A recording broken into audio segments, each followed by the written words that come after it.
తేజ్ గాడు ఉంటాడు, వాళ్ళందరూ వెళ్ళి గోకుతారు. నేనేం ఎవరిని గోకను, మామూలుగా మన మందు మీద ఉద్యమం చేసిన వాళ్ళు ఓ మూల కోసం తాగుతాం. ఈ అమ్మాయిల ఫీలింగ్ ఏంటంటే గోకిన వాళ్ళు ఎదవలు, ఎవడైతే గోకపోతే ఆడు మంచోడు.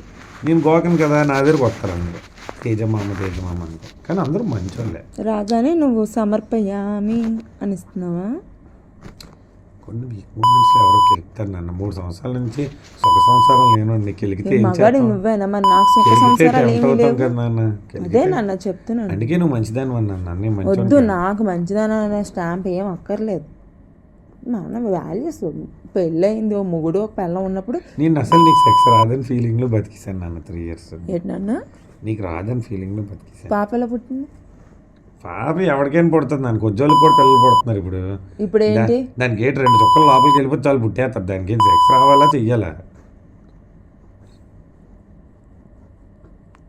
అది మ్యాటర్. ఒకసారి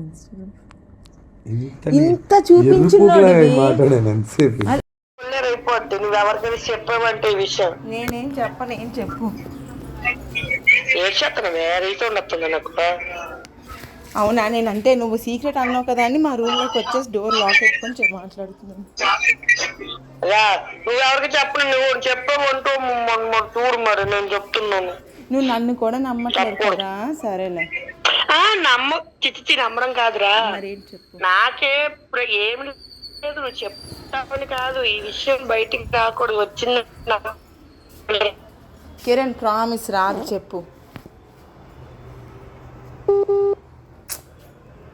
మా గోడలకి నీ గోడలకి అన్ని గోడలకి చెవులు ఉంటాయి కదా, అందుకు అంటున్నాను. అన్ని గోడలకి కళ్ళేసాను కానీ మ్యాటర్ చెప్పు. తేజగాడు నన్ను పక్కన పడుకోమని అడిగాడు తెలుసా ఒకసారి. కిరణ్ నిజం, ఈ విషయం ఇప్పటిదాకా ఎవరికి తెలియదు. ఎప్పుడు కిరణ్? ఆడి పెళ్లికి వెళ్ళినప్పుడు. ఎవరి పెళ్ళికి వెళ్ళినప్పుడు? ఆడి పెళ్లికి వెళ్ళినప్పుడు. తేజ పెళ్ళికి వచ్చినప్పుడా? ఆడి పెళ్లికి వెళ్ళి ఇంట్లో ఉన్నాను కదా. నాకు సరిగ్గా చెప్పే అర్థం కావట్లేదు. వాడి పెళ్లికి 3 రోజులు ముందు వెళ్ళానా, అప్పుడు. ఓకే, అదే నాకు నా కొడుకున్నాడు నా కొడుకు నేను ఉన్నాం. ఓకే, ఎప్పుడు రంగబాబాయ్ ఇంటికి వెళ్ళినప్పుడా? రంగబాబాయ్ ఇంట్లో ఉన్నప్పుడు. రంగబాబాయ్ ఇంట్లో ఉన్నప్పుడు. అది అక్కడ వెళ్ళింది కదా, ఇక్కడ పెందు ఏమంటారు దాన్ని, చిన్న చూడు ఇల్లు, అది ఏరియా చిన్న ముసిరివాడ అక్కడ ఆ ఇంట్లో ఉన్నప్పుడు. ఎవరు అడిగారు? తేజగాడు అడిగాడా? ఏమని అడిగాడు? చెప్పు తీసుకొని కొడతాను అన్నావా? ఎంత డైరెక్ట్ గా అడిగాడు? అవన్నీ అడిగాడు. ఏమని? నువ్వు నాతో పడుకుంటావా, నాకు ఇస్తావా అని చెప్పు తీసుకొని కొడతాను కదా, నీ కంటి కలెక్ట్ పడుతున్నాను రా నేను. నీకు వాయు వరుసలు లేవా? నా కొడుకు అంత కొడుకున్నాడు, నా కొడుకుతో సమానం తమ్ముడు అంటే అలా అడగడానికి నోరు వస్తుందిరా. నేనేదో పెళ్లికి బాబాయ్ పిలిచాడని ఒక ఇంత ఆడపిల్లకి ఒక అక్కగా వచ్చాను, ఇది నాకేదో ఇచ్చేస్తారని కాదు. అంతే కదా. ఈ విషయం బాబాయ్కి చెప్పానంటే నీకు ముందు పడతాయి. నీ ఎవరైతే అమ్మాయి వస్తే అమ్మాయి తెలిస్తే నువ్వు ఇలా ఇదైపోతా అంటే ఆ వద్దుకిరణ్ ఎవరికి చెప్పిల్లగా అడిగాడని ఎవరితో అనుకుని నీ పిల్లల మీద ఒట్టు అలాగనేసరికి నేను అనుకున్నాను, నా పిల్లలకి నేను చేసిన తప్పు అయితే నా పిల్లలకి ఏం అవ్వకూడదు, నా పిల్లలకి ఒట్టి తీసి గట్టి మీద పెట్టేశాడు, అందుకే నీకు చెప్పాను.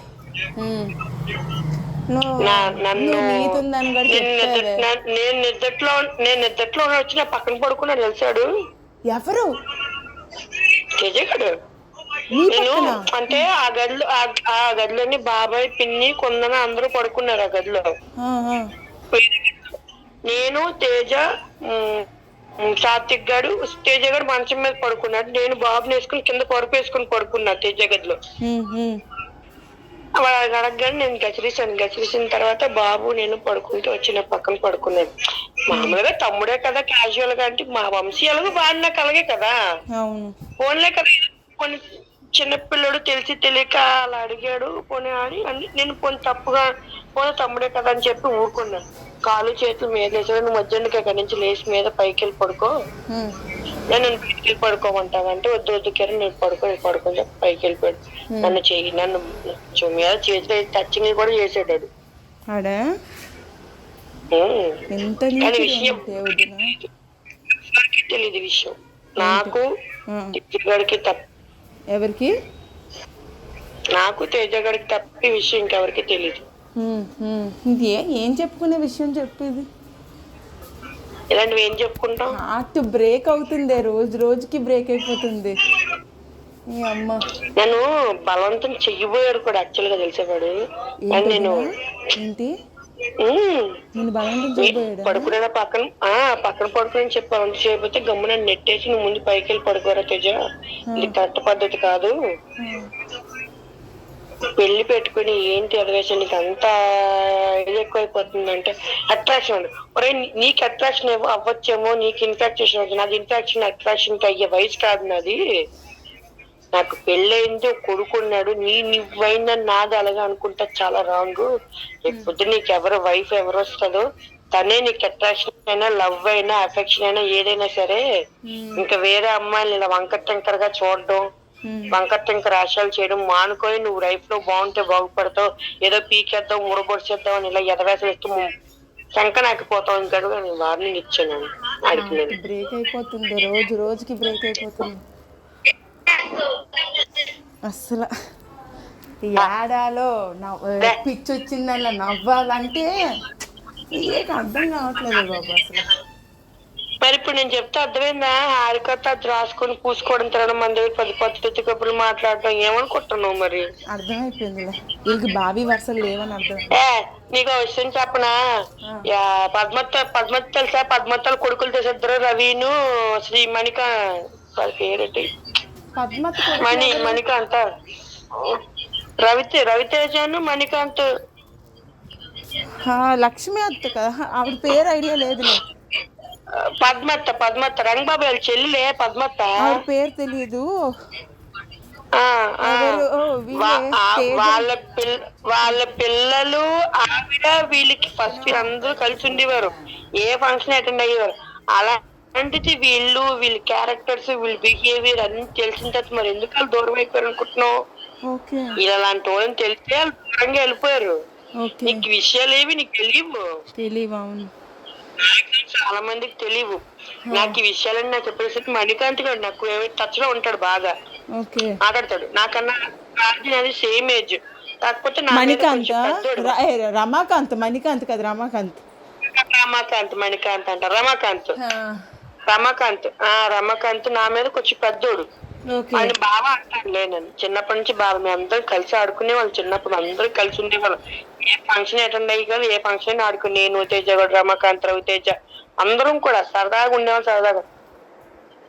అప్పుడు కూడా రమాకాంత్ దగ్గర కూడా నాతో ఎదవేసి వేసేవాడు తేజ గారు. అంటే చిన్నపిల్లలు అప్పుడు పట్టుకోవడం, లాగడం, పీకడం. ఆడు మొన్న ఫోన్ చేసినప్పుడు రమాకాంత్ గారు అడిగాడు, చిన్నప్పుడు కూడా నీతో ఇంతే ఇలాగే బిహేవ్ చేశాడు. వాడు నాతోనే కదా, ఏ అమ్మతో అలాగే బిహేవ్ చేసేవాక, చిన్నపడే కదా, ఏదో సరదాగా అనుకుంటా. కానీ మనం మెచ్యూర్డ్ కాబట్టి కొంచెం ఆలోచిస్తే అప్పుడు మాకు చిన్నోడు కదా ఇటు తేజగాడు, మేమంటే కొంచెం పెద్ద. ఆడుకో డైలాగ్ కొట్టింది గుర్తుందా? అని చూస్తే చిన్నప్పుడు మొహం గుర్తొచ్చింది కదా, అందుకే ఏమన్నా ఆ టైప్ తేడా అన్నమాట. పిల్లలన్నీ ఏం చెప్పుకుంటాను చెప్పుకుంటే ఏమవుద్ది? అంటే పరుగు పోద్ది.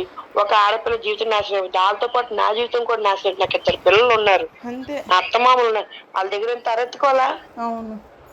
వాళ్ళు ఆ జీవితాన్ని నాశనం చేసుకోండి, నేను నా జీవితాన్ని నాశనం చేసుకోనా? ఇప్పుడు నువ్వనే కాదు, ఎవరైనా మా ఆయనకి విషయం చెప్పినా నాకు నష్టమేం లేదు. మా ఆయనకి విషయం చెప్పి నాకు నష్టం లేదు, ఎందుకంటే నేనంటే మా ఆయనకి తెలుసు. అవును, నా మీద ఒక నిందేసినా కూడా నా మొగుడు నన్ను అంత అనుమానించి అని ఇలాంటి దాని అలాంటి దానివా, నీ తమ్ముడు ఇది అవసరం లేవా అని అన్నాను కూడా లేదు. ఎందుకంటే నేను ఎలాంటి దానో, నా క్యారెక్టర్ అనేది, నేను ఎవరితో ఎంత క్లోజ్గా ఉంటానో, ఎంత లిమిట్స్, నేను ఎంత క్లోజ్గా ఉన్నా నా లిమిట్స్ ఎంతవరకు ఉంచుకుంటానో మీ అన్నయ్యకి అన్ని తెలుసు నా గురించి.